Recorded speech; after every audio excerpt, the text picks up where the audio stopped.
Hello guys, nanonood kayo ng news listener. Ako po si Angelo at pag-usapan natin tong balita o kung saan ang Amerika po ay formal na hiniling ang pag-extradite kay Pastor Kibuloy. Okay? Siya yung founder ng KOJC. Okay? At matalik na kaibigan ni Rodrigo Duterte. So tumukin na natin yung balita at kung saan dito yung Amerika na po ay nag-request. Dati pa to, last year pa, kung saan si Apollo Kibuloy po ay naaresto at nakasuhan po ng iba't ibang kasong panglabag sa human trafficking. Okay guys, so itong balita po ay nangyari noong August 6. Nawala tayo ng time para pag-usapan tong part na to. Pero pag-uusapan natin to, and this video will be posted August 9th, linggo po. Okay, at salamat po sa mga manonood ng videos natin at sa mga past videos din natin po. So paki-hit po ng like and subscribe button dyan. Okay, para suportahan po ang ating YouTube channel at welcome po sa inyong lahat, guys. Okay, now,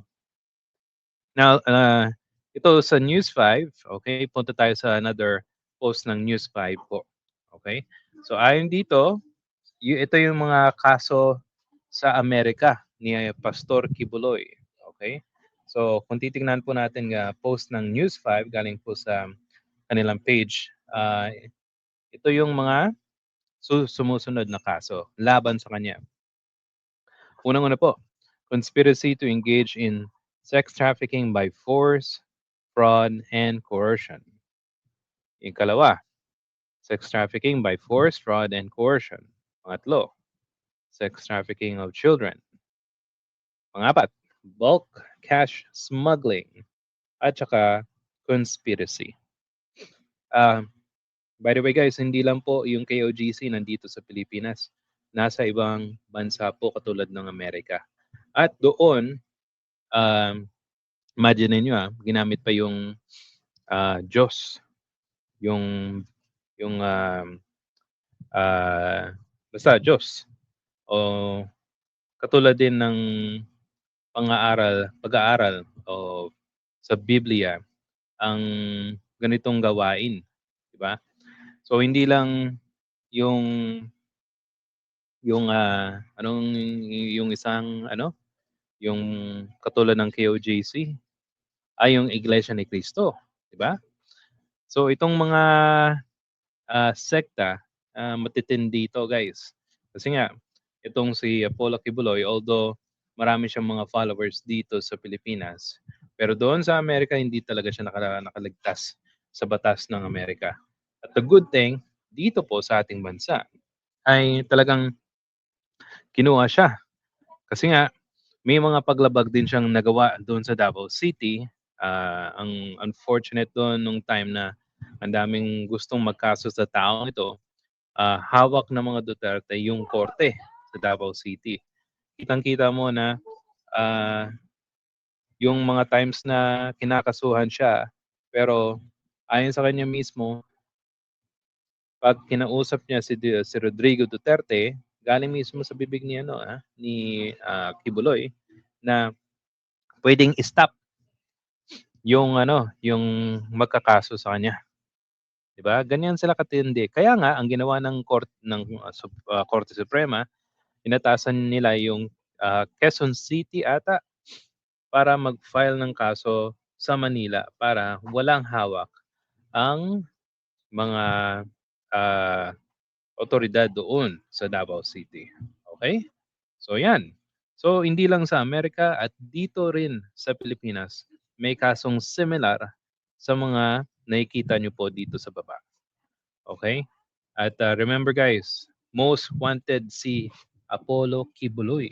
Imagine niyo they've been doing this for more than a decade. Apollo Kibuloy engaged in serious human rights abuses, including a pattern of systematic, pervasive rape of girls as young as 11 years old. Grabe, no? ginagamit pang Diyos para gumawa ng karumal-dumal na krimen sa mga babae. And now, he is currently one on the FBI's most wanted list. So nung time na si Rodrigo Duterte ang pangulo ng bansa, hindi talaga mahahawakan itong si Kibuloy, 'di ba? Best friend sila eh. So the good thing nung inaresto nang hindi na presidente ito si Digong ay nahuli po si Apollo Kibuloy. Now, let's talk about balikan natin kung paano siya naaresto. Okay? So same thing sa News 5, ito yung timeline. Oops. Wait, balik natin. Okay. So nung December 11, 2023, ang Senate po ay nag-file ng isang resolution sa pangunguna po ni Senator Risa Hontiveros. Senate Resolution 884 para imbestigahan po yung umano'y malawakang human trafficking, sexual abuse at child abuse na konektado kay Apollo Kibuloy sa Kingdom of Jesus Christ or KOJC. Next, January 23, umpisa na yung investigasyon nila. Nagsimula ang mga pagdinig sa Committee on Women and Children, Family Relation and Gender Equality kung saan tumistigo ang mga dating KOJC. Actually, ito yung time na yung mga babae po lumabas at yung mga kanilang mga testimonya ay magkakapareho. Yung natatandaan ko, yung shampoo na gusto ni Apollo Kibuloy, talagang lahat po ng mga babae, pare-pareho yung kanilang testimony. Even yung mga biktima na nanggaling sa ibang bansa. Pinangakuan sila ng magandang pagserbisyo dito sa Pilipinas. Ang matindi ay ginawa silang parang sexual slave, 'di ba? At pareho din yung sinabi ng mga foreigner na mga babae na yung shampoo natatandaan nila, I think Palmolive ata, yung paborito ni Kibuloy. Grabe 'tong kamanyakan 'tong tao na 'to. Next, March 19, Senate contempt and arrest order issued. So pinirmahan ni Senate dating Senate President Mig Zubiri ng isang arrest at detention order kay Kibuloy matapos siyang makontempt dahil hindi pagsipot. Sa mga hearing, nagsimula na rin na magtago ang pastor. Yun yung nagtago na siya sa KOJC. Diba? April 3 to April 11, 2024. Paglabas ng mga arrest warrant, naglabas ng arrest warrant ang Regional Trial Court ng Davao City at Pasig City laban sa kay Kibuloy at iba pang akusado sa mga turang mga reklamo. Okay? June 20, 2024, first major police raid. So naglunsad ng coordinated raid ng police at militar sa 5 KOJC-linked properties sa Davao City, sa Samal Island, Sarangani para ihain ang mga arrest warrant pero hindi makita si Kibuloy. Yun ang time na hinahanap talaga siya. Diba? Grabe yung paghanap ng mga police sa iba't ibang property ni Kibuloy. Now, August 24, 2024, standoff sa KOJC compound. So pinasok ng 2,000 police na pangunguna ng nooy PRO 11 Chief Brigadier General Nicolas Torre ang 30-hektaryang KOJC compound. Sa Buhangin, Davao City, nagkaroon ng 2 linggong standoff na uwi sa protesta ng KOJC at pananakit sa kabilang panig. So, nag-water cannon pa to yung KOJC sa mga police. Grabe yung obstruction of justice at talagang hindi nilubayan ni General Torre yung lugar na yun. So, after that,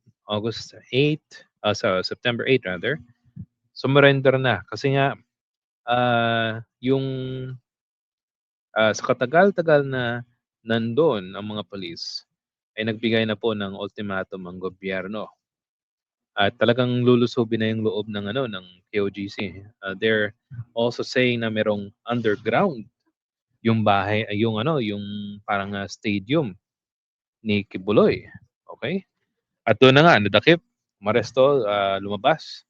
Hindi na nalaman ng mga pulis yung underground na yun. Okay, at na-transfer na po siya noong November 27, 2024. So yan yung timeline. Okay? By the way guys, I would recommend you watching this. Option nyo po ito. Ito yung video kung saan may mga kasong uh, sexual abuse of minor, human trafficking na na-file na po sa regional courts. Okay? So dalawa yung ano kanila sa KOJs sa Amerika at dito po sa Pilipinas. Alright? Now, let's see anong say po ni General Torre dito sa pagka-aresto sa kay Apollo Kibuloy. Okay? Kasi nga malapit ng kunin ng Amerika, di ba? So, pakinggan natin yung kanyang salubin. Above the law. Meron din mga nagsasabi, selective ang pagpapatupad ng batas dito sa Pilipinas, selective ang justice sa Pilipinas. Ano pong sagot po ninyo dun? Well, opinion ng mga kababayan natin yan. Ano? I know, ang palaging critic sa akin sa Facebook ko pag nag-post ako ng ganyan is that sabi mo no one is above the law, pero kung sinasabi is dapat may due process, pero bakit daw may mga hinuli ako na walang due process dahil walang court order. Pero categorically speaking, di ba, lahat naman nag-file naman sila sa Supreme Court. Wala namang nangyari at wala namang sinabi ng Supreme Court na illegal ang pag-aresto natin sa mga inaresto natin. So, sa ngayon, ang nakikita natin is opinion ng ating mga kababayan yan, and we respect it. It is a healthy side of democracy. Pero sa ngayon, pinapanindigan ko na talagang no one is above the law. At ngayon nga, itong isa sa mga hinuli natin ay hinihingi na ng US na para ma-extradite sa kanila. So, that is another validation na talagang tama ang pagkahuli natin, tama ang implement natin ng warrant of arrest.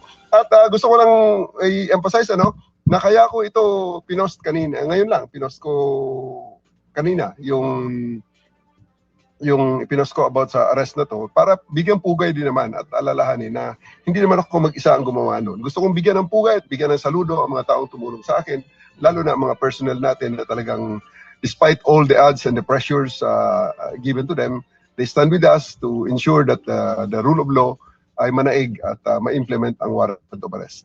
Pero, sir, syempre, didesisyonan pa ng, I don't know, DFA or DOJ kung ipapa-extradite niya siya sa US, si Pastor Kibuloy. Pero kung kayo po ang tatanungin, dapat bang payagan doon? Kasi kahit may existing kaso pa dito.